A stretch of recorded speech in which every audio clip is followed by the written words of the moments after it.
Hello, എന്തൊക്കെ വിശേഷം? എല്ലാവർക്കും സുഖമാണോ മക്കളെ? ഇന്ന് നമ്മുടെ വീട്ടിൽ നോമ്പ് തുറപ്പിക്കുകയാണ് കേട്ടോ. അപ്പോൾ നോമ്പ് തുറപ്പിക്കാൻ വേണ്ടിയിട്ട് ഞാൻ സാധനങ്ങളൊക്കെ വാങ്ങിക്കൊണ്ടുവന്നിട്ടുണ്ട്. അപ്പോൾ ചിക്കൻ ബിരിയാണിയാണ് ഉണ്ടാക്കാൻ പോകുന്നത് കേട്ടോ. അപ്പോൾ ചിക്കൻ പൊരിച്ചിട്ടാണ് ബിരിയാണി ഉണ്ടാക്കുന്നത്. എൻ്റെ അനിയത്തിയാണ് കേട്ടോ ബിരിയാണി ഉണ്ടാക്കുന്നത്. എൻ്റെ അനിയത്തി ബിരിയാണി ഉണ്ടാക്കിയാൽ നല്ല ടേസ്റ്റാണ് കേട്ടോ.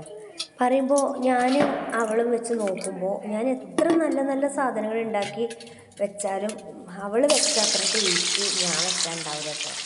അത് ഒരു കൈപ്പുണ്യം തന്നെയാണ്. അപ്പോൾ ചിക്കൻ പൊരിക്കുകയാണ്. എന്നിട്ട് ജസ്റ്റ് ഒന്ന് പൊരിച്ചെടുത്തിട്ടാണ് നമ്മൾ ബിരിയാണി ഉണ്ടാക്കാൻ പോകുന്നത് കേട്ടോ. അനിയത്തി വെച്ചാൽ എല്ലാവർക്കും ഇഷ്ടപ്പെടും, അത്രയും ടേസ്റ്റാണ് ഓളെ ബിരിയാണി. അപ്പോൾ ഈ ചിക്കൻ എന്ന് പറയുന്നത് കടലറ്റ് സമൂസ ഉണ്ടാക്കാൻ വേണ്ടിയിട്ടുള്ള ചിക്കനാണ് കേട്ടോ മാറ്റി വെച്ചിട്ടുള്ളത്. അപ്പോൾ അത് ഞാൻ മഞ്ഞൾപ്പൊടി ഉപ്പ് ഇട്ടിട്ട് കുക്കറിലൊന്ന് വേവിച്ചെടുക്കും. അപ്പോൾ നമുക്ക് കടലറ്റും ഉണ്ടാക്കണം, സമൂസ ഉണ്ടാക്കണം. അപ്പോൾ അതിനൊക്കെ വേണ്ടിയിട്ടാണ്. പിന്നെ ബീഫ് വരട്ടിയിട്ടുണ്ട് കേട്ടോ. കുറച്ച് ബീഫ് വാങ്ങിയിരുന്നു, അത് വരട്ടിയിട്ടുണ്ട്.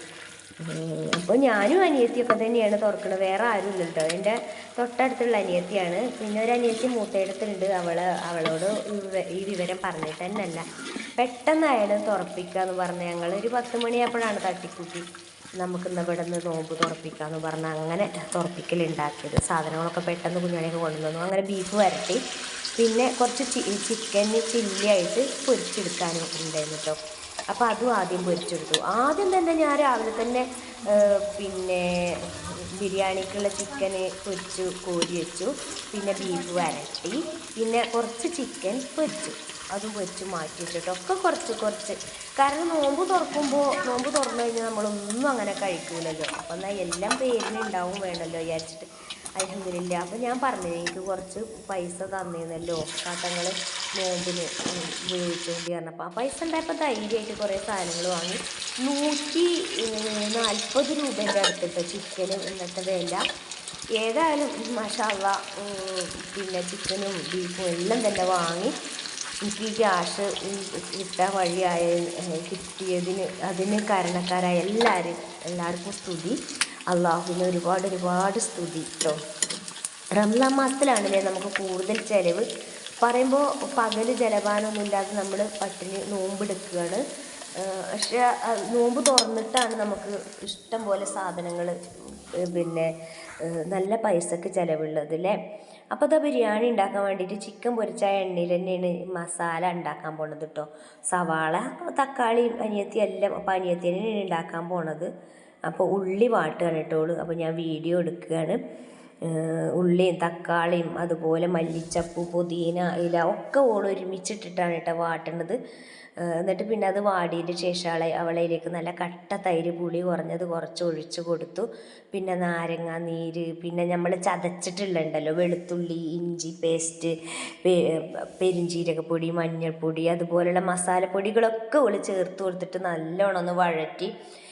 ആകെ ഒരടുപ്പുള്ളൂ, അടുപ്പേ ഉള്ളൂ കേട്ടോ. അപ്പോൾ കുറച്ച് എരിവ് കുറവാണ് പറഞ്ഞ് കുറച്ച് കുരുമുളക് പൊടിയും കൂടി താന്ന് പറഞ്ഞ് അതും ഇട്ട് കൊടുത്തു കേട്ടോ. അത് ഇളക്കിയിട്ട് നല്ലോണം വഴന്ന് വെന്തിട്ട് അതിലേക്ക് നമ്മൾ പൊരിച്ച ചിക്കൻ ഇട്ടിട്ട് നല്ലോണം ഇളക്കിയിട്ട് ഉപ്പും മുളകൊക്കെ പാകമാണോ നോക്കിയിട്ട് അതവിടെ വാങ്ങി മൂടി വെച്ചിട്ടോ.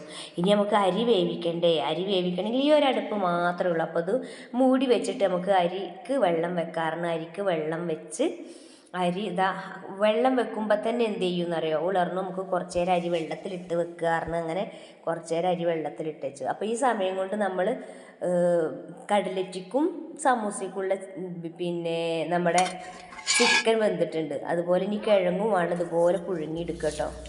കടലറ്റിക്കാണ് കിഴങ്ങ്. അപ്പോൾ അത് അവൾ ഉമ്മാൻ്റെ അടുത്ത് പോയിട്ട് ഈ ഇലൻ്റെ പേര് ഇപ്പം എന്തെങ്കിലും മറന്നു പോയിട്ടോ. ആ ഇല പൊട്ടിച്ച് കഴുകി അതിക്ക് വെള്ളത്തിൽ ഇട്ടു, നല്ല മയം കിട്ടാനാണ് പറഞ്ഞത്. അപ്പോൾ എന്നാൽ ഞാൻ അരി കുതിർക്കാൻ വെച്ചത് വെള്ളം അടുപ്പത്ത് വെച്ചപ്പോഴാണ് അരി വെള്ളത്തിലിട്ട് കേട്ടോ. അരി കുതിർക്കാൻ വെച്ചത് ഇതിലേക്ക് ഇങ്ങനെ ഇട്ട് അത് വേവിക്കുകയാണ്. വെന്തിട്ട് അത് ഊറ്റിയെടുക്കണം കേട്ടോ. ഊറ്റിയിട്ട് അപ്പോൾ അരി ഉപ്പൊക്കെ ഇട്ട് വേവിച്ച് അരി വെന്ത് ഇങ്ങനെ ഊറ്റി വെള്ളം വാർന്നിട്ട് അത് ഇതിൻ്റെ ഈ മുകളിൽ തന്നെ ഇലയെ കാര്യങ്ങളൊന്നും വെക്കാതെ ഇതിൻ്റെ മുകളിൽ തന്നെ തട്ടുക. ഇറച്ചിയും ചോറും ഒന്നിച്ച് കുത്തിയെടുക്കാനുള്ള അങ്ങനെയുള്ള ബിരിയാണി ഉണ്ടാക്കാൻ പോണത്.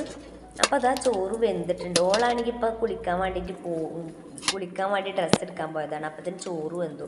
ഓൾ ഇവിടെ അരി അടുപ്പത്തിൻ്റെ കാര്യം മറന്നിട്ടുണ്ട് കേട്ടോ. അപ്പോൾ ഇവിടെ അടുത്ത് തന്നെയല്ല താമസം, അതുകൊണ്ട് അപ്പോൾ ഞാൻ വേഗം പെട്ടെന്ന് ദമ്മിടാൻ വേണ്ടിയിട്ട് അത് ഊറ്റുകയാണ് കേട്ടോ. അപ്പോൾ ഉപ്പൊക്കെ പാകമാണ്, നല്ലോണം വെന്തിട്ടില്ല. അപ്പോൾ ഞാനിങ്ങനെ ദമ്മിട്ട് വെച്ചു. അപ്പോൾ നെയ്യ് ഒഴിച്ചിട്ടില്ല കേട്ടോ. നെയ്യ് ലാസ്റ്റ് കുത്തുമ്പോൾ ഒഴിക്കാൻ വിചാരിച്ചു. അപ്പത്തേന് മോൾട്ടി വന്നു. മോൾട്ടിക്ക് ക്ലാസ് ഉണ്ടായിരുന്നു കേട്ടോ, സമൂസ ഉണ്ടാക്കാൻ. മോൾട്ടി പിന്നെ എന്താ പറയുക, സമൂസേൻ്റെ ഓലയൊക്കെ മടക്കി തന്നു. മാഷാ അല്ലാ. പിന്നെ സമൂസേൻ്റെ ഓലൻ്റെ ഒരു പാക്കറ്റ് എനിക്കിപ്പോൾ കിട്ടിയിരുന്നു. ആരപ്പോൾ അത് തന്നത്? ഏതോ ഒരു കിറ്റിലുണ്ടായിരുന്നു ഒരു സമൂസൻ്റെ ഓല. അങ്ങനെ ആ ഒരു സമൂസൻ്റെ ഓലൻ്റെ ഒരു കെട്ടുണ്ടായിരുന്നു. അതിനൊരു 25 സമൂസ ഉണ്ടാക്കിയടി നമുക്ക് പറഞ്ഞു. ഞങ്ങൾ കുറച്ച് ആൾക്കാർ മാത്രമേ ഉള്ളൂ. അപ്പോൾ ഒരു 10-25 സമൂസ ഉണ്ടാക്കുക, ഒരു 25 കട്ലറ്റും ഉണ്ടാക്കാമെന്നൊക്കെ പറഞ്ഞ് അനിയത്തി രാവിലെ തന്നെ വന്നിട്ടുണ്ടായിരുന്നു കേട്ടോ. അപ്പോൾ സമൂസയും കട്ലറ്റൊക്കെ ഉണ്ടാക്കണം ജോറായ തിരക്കിലാണ് കേട്ടോ. ബിരിയാണി ദമ്മിട്ടു. പിന്നെ ഈ കട്ലറ്റും സമൂസയൊക്കെ ഞാൻ ഓളോട്ടാ നമുക്ക് അടുപ്പത്ത് ഉണ്ടാക്കാറ്. അപ്പോൾ നമുക്ക് വേഗം അതിന് ഉണ്ടാക്കി പണി ഒരുക്കുക. പിന്നെ അടുപ്പത്താവുമ്പോൾ ഇങ്ങനെ ഒന്ന് കഴിഞ്ഞ് ഒന്ന് ആവണ്ടേ. അപ്പോൾ ഗ്യാസുമ്മ പെട്ടെന്ന് തന്നെ പണി തീരുമല്ലോ പറഞ്ഞ് ഗ്യാസുമ്മ തന്നെ ഉണ്ടാക്കിയത്. അപ്പോൾ സമൂസ ചുട്ട് കഴിഞ്ഞ് കട്ലറ്റൊക്കെയുള്ള ഉള്ളി വാട്ടി കൊണ്ട് നിൽക്കുകയാണ്. അപ്പോഴത്തേനും മോൾട്ടി ഉച്ചക്ക് തന്നെ ക്ലാസ് കഴിഞ്ഞ് വന്ന് മോൾട്ടി എല്ലാത്തിനും കൂടി. പിന്നെ ഞാനൊരടുപ്പത്ത് തരി ഉണ്ടാക്കാൻ വേണ്ടിയിട്ട് പാല് തൂമിച്ചിങ്ങാണ്ട് പാല് തിളച്ചിട്ടേക്ക് സേമിയ ഇട്ട് വെന്തപ്പോൾ അതിലേക്ക് തരി ഇട്ട് കൊടുക്കുക കേട്ടോ. ഇതിൽ മധുരം ഇട്ട് ഏലക്കാപ്പൊടി ഇട്ടാൽ തരി റെഡിയായി കേട്ടോ. അണ്ടിപ്പരിപ്പ് മുന്തിരിയൊക്കെ ഇതിൽ തന്നെ വാട്ടിയതുണ്ട് കേട്ടോ. അപ്പോൾ അതാ തരി റെഡി ആയിട്ടുണ്ട്. അപ്പോൾ സമൂസ, കട്ലറ്റ്, ബിരിയാണി, ബീഫ് വരട്ട്, ചിക്കൻ പൊരിച്ചത്, സമൂസ ഇത്രയും റെഡിയായി. തരിയും റെഡിയായി കേട്ടോ. ഇനി കട്ലറ്റ് ഉണ്ടാക്കാൻ വേണ്ടിയിട്ടാണ്. തരി ഇപ്പോൾ ഇതും കൂടി വെന്ത് ഒന്ന് ലേശം കുറുകി കഴിഞ്ഞാൽ തരി റെഡി. അപ്പോൾ അതാ കട്ലറ്റും റെഡി ആയിട്ടുണ്ട് കേട്ടോ. കട്ലറ്റ് ഞാൻ വീഡിയോ എടുക്കണില്ലായിരുന്നു, ചുടുകയാണ്. മോൾട്ടിയുടെ ഇപ്പോൾ എണ്ണയ്ക്ക് ഇങ്ങനെ ഇട്ടുകൊണ്ടിരിക്കുന്നത്. കുറച്ച് ചുട്ടിട്ടുണ്ട്, ഇനി ഇത്രയും ചുടാനുണ്ട്. അപ്പോൾ കട്ലറ്റ് മാഷാ അല്ലാ അടിപൊളിയായിട്ട്. മോൾട്ടിക്ക് കട്ലറ്റും പിന്നെ എന്താ പറയുക സമൂസയൊക്കെ ഉണ്ടാക്കാൻ നല്ലോണം അറിയും കേട്ടോ. നല്ല ടേസ്റ്റ് ആവും കേട്ടോ എൻ്റെ മോളത് ഉണ്ടാക്കിയാൽ. അപ്പോൾ അതാ കട്ലറ്റും 10-25 കട്ലറ്റും മതി പറഞ്ഞു, അത്ര ഉണ്ടാക്കിയിട്ടുള്ളൂ കേട്ടോ. അപ്പോൾ അതാ അതും ഉണ്ടാക്കിക്കൊണ്ട് നിൽക്കുകയാണ്. അപ്പോൾ ഈ നോമ്പ് തുറവി എന്നൊക്കെ പറഞ്ഞാൽ നമ്മൾ നോമ്പ് തുറന്നിട്ട് ഒരുപാട് ഭക്ഷണം കഴിക്കൊന്നുമില്ല. പക്ഷെ എന്നാലും അത് ഉണ്ടാക്കുമ്പോൾ നമുക്ക് തികയൂല എന്ന് തോന്നും. അത് കഴിഞ്ഞാൽ പിന്നെ അതിട്ട് വേണ്ടി വരില്ല. പിന്നെ നല്ലോണം തണുത്തിട്ടുള്ള വെള്ളത്തിൽ നാരങ്ങ പിഴിഞ്ഞ് നാരങ്ങ വെള്ളം കലക്കി ഒക്കെ ഫ്രിഡ്ജിൽ സെറ്റാക്കി വെച്ചിട്ടോ. നോമ്പ് തുറക്കുമ്പോൾ തണുത്തതാണല്ലോ ഇഷ്ടം പോലെ വേണ്ടത്. മധുരമൊക്കെ ഇട്ട് മധുരം പാകമാണോ എന്നൊക്കെ നോക്കാനൊന്നും നമുക്ക് പറ്റൂല. അപ്പോൾ ഒരു മട്ടത്തിനൊക്കെ ഇട്ട് പിന്നെ നമ്മൾ നോമ്പ് തുറന്നിട്ട് ഞങ്ങൾ ഇത്രയും ആൾക്കാർക്ക് കണ്ടോ. പിന്നെ മുന്തിരി ജ്യൂസ് ഉണ്ടായിരുന്നു, തരി ഉണ്ടായിരുന്നു, നാരങ്ങ വെള്ളം ഉണ്ടായിരുന്നു, പിന്നെ ഫ്രൂട്ട്സൊക്കെ ഉണ്ടായിരുന്നു കേട്ടോ.